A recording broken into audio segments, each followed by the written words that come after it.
énormément de choses en fait. Mais étant donné qu'on ne doit parler que de l'inégalité économique, je vais rester là-dessus. Parce que la première chose, c'est grâce à l'entrepreneuriat féminin, les femmes arrivent à avoir des ressources financières. Et naturellement, lorsque nous avons des ressources financières, nous avons une autonomie qui est là. Et en plus de ça, nous développons une politique de l'emploi qui permet de recruter des personnes, de les employer et ces personnes-là vont être rémunérées à leur tour. Ce qui fait que nous avons une chaîne de valeur que nous arrivons à créer grâce à l'entrepreneuriat des femmes. Donc aujourd'hui, nous avons énormément de femmes, dont celles qui ont été mobilisées dans le cadre de ce salon par Salimata et son équipe, qui arrivent à gagner de l'argent, à s'autonomiser, à appuyer leurs conjoints, parfois leur famille, que ce soit leurs parents, leurs enfants ou autres, à pouvoir se prendre en charge, mais surtout à avoir des biens. Donc c'est un levier important sur lequel nous devons nous appuyer malgré les difficultés, malgré les contraintes, parce que quand même des difficultés et des contraintes, il y en a, on reviendra là-dessus. Je laisse la parole à Madame la mairesse. Alors pour moi, la réponse est dans la question. Quel est le rôle de l'entrepreneuriat féminin pour lutter contre les inégalités? Je dirais que la réponse est que c'est la seule solution aujourd'hui qui vaille pour que les femmes, enfin, prennent le pouvoir. Parce que quels que soient nos objectifs, quel que soit le positionnement que nous voulons donner aux femmes, si nous n'arrivons pas à créer véritablement des femmes autonomes, des femmes qui brassent des milliards, lorsque nous voyons la liste des grandes entreprises, des grands réseaux de distribution, de vente, de production, de commercialisation, tout ce que vous pouvez avoir comme tissu industriel, tant que nous ne verrons pas une masse critique de femmes qui brassent ces milliards, nous ne pourrons pas résoudre véritablement le problème des inégalités. Ceci étant dit, je pense qu'aujourd'hui, en termes de nombre, nous sommes des milliers et des millions même de femmes à nous activer. Mais est-ce que nous nous posons la question à savoir véritablement qu'est-ce que nous pesons en termes économiques? Et pour moi, c'est là-bas où il faut mettre l'accent. Il ne s'agit plus seulement de constater qu'il faut que les femmes se développent, mais il faut arriver aujourd'hui à dire comment.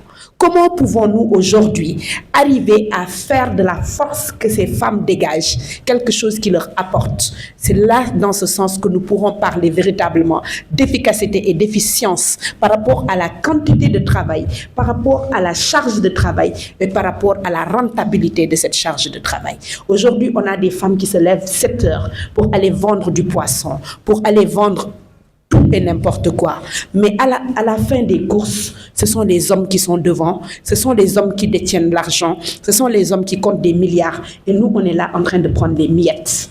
Donc pour moi, l'entrepreneuriat féminin ne peut plus être réfléchi comme une goutte qu'on met sur le compte des femmes, mais ça doit être réfléchi par des femmes pour savoir quelles sont les solutions durables, quelles sont les opportunités et quelles sont les techniques que nous devons déployer pour que véritablement nous puissions prendre notre place. C'est pourquoi, en tant que mère, moi j'ai fait un constat simple, une étude. Il faut comprendre d'abord. Lorsque j'ai compris, j'ai dit que nous allons inverser. C'est nous qui achetons. C'est nous qui brassons l'argent qui circule. Comment faire maintenant pour que nous puissions prendre cet argent pour nous? C'est véritablement ça la question et je crois qu'on aura l'opportunité. Donc, en définitive, la seule réponse qui vaille, pas seulement pour les inégalités, mais pour que l'Afrique se développe, c'est que les femmes et les jeunes arrivent véritablement à trouver une dignité par rapport à la charge de travail qu'ils ou elles ont. Merci.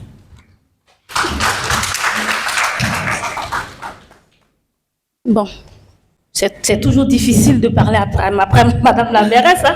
Mais de toutes les façons, je vais essayer quand même. Donc, comme mes prédécesseurs l'ont dit, l'entrepreneuriat féminin, c'est un peu comme la clé de cette réduction que nous essayons de faire à travers ce forum que nous présentons ici. On a toujours dit les femmes sont le moteur de notre économie, mais elles ne le savent pas au fond d'elles-mêmes. La femme a 7 pouvoirs. que je vais peut-être pas tout les citer ici. Ces femmes ne savent même pas quel est le potentiel qu'elles ont. L'entrepreneuriat féminin, selon moi, existe depuis de belles lurette, c'est-à-dire depuis même notre enfance. Nos mamans qui se lèvent chaque matin. Et plusieurs peut-être pourront le témoigner ici, c'est grâce à nos mamans que nous sommes ce que nous sommes aujourd'hui. À travers leur commerce, le petit commerce qu'elles font au quotidien. Mais pourquoi, depuis ces années que l'entrepreneuriat féminin existe, elles n'arrivent pas à se démarquer, elles n'arrivent pas à ressortir cette valeur qu'elles ont? Parce que, selon moi, elles le font de la mauvaise manière. 60% des femmes sont dans l'informel. Et qui dit informel dit sous-développement. Il faut sortir de cet informel-là. Comment? Il y a des barrières, selon moi. Et ces barrières, l'une des barrières, c'est le financement. Il est difficile aujourd'hui pour des femmes de trouver du financement parce que on se dit que bon, il y a le stéréotype aussi du genre qui est là. Les femmes, leur rôle, c'est où? C'est à la maison. C'est tellement compliqué pour une femme de non seulement prendre cette charge familiale finie, de s'occuper de la famille, aller diriger une entreprise. Nous sommes pratiquement toutes des femmes chefs d'entreprise ici, mères et épouses. Donc concilier ces trois, non seulement est tellement difficile, et en plus de cela, on nous demande encore d'être des chefs d'entreprise à la hauteur, et même à venir concurrencer ces hommes-là. Ils ont l'avantage sur nous, certes, mais nous, on a le pouvoir. Et à travers tout ce que nous mettons en œuvre, il suffit seulement d'être structuré, je dis bien très bien structuré, et nous pouvons peut-être prendre ce pouvoir-là, qui est, comme Madame la maire l'a dit, n'est même pas encore dans notre main, mais nous pouvons aller l'arracher. Nous pouvons vraiment aller l'arracher en se donnant main dans la main, ensemble, on peut avancer vraiment dans ce sens-là. Donc il faut vraiment lever tous ces obstacles-là.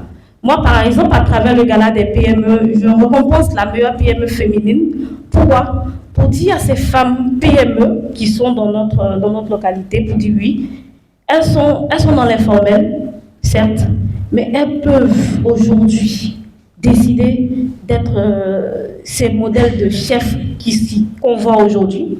Ce n'est pas seulement des hommes qui peuvent être à la tête de cette grande entreprise, mais les femmes aussi peuvent être à la tête de grandes entreprises.